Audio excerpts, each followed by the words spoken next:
Hey, how's it going? I'm Justin Heslop. I'm one of the computer experts here at GigaParts.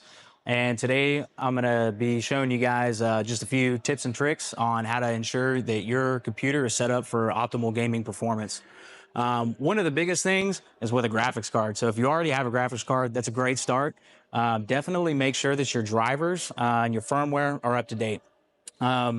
Companies like NVIDIA and AMD are constantly working on improving the capabilities of their existing graphics cards. So just because you bought the graphics card, there's still a lot more capability out there to be had by downloading and keeping your drivers up to date. So definitely look into that.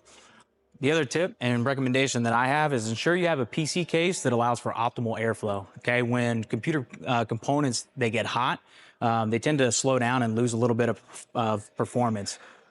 Doing things like gaming is computationally intensive tasks, graphically intensive tasks that all generates a ton of heat.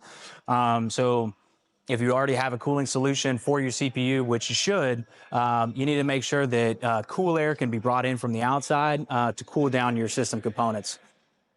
The last piece of advice I have is, if you haven't already, check the speed of your RAM. A lot of times manufacturers will advertise a listed frequency or transfer rate for your sticks of RAM, but out of the box, it has to actually be enabled in the BIOS or UEFI. So you may have bought what you thought was fast RAM, and you may have installed it on your motherboard and booted up and everything's running fine, but it's not at its peak capability until you enable either an XMP profile or the AMD Expo profile in your UEFI settings. If you want to learn more tips and tricks, come on down to GigaParts, attend one of the Intro to Building PC class, and check the event schedule for more information.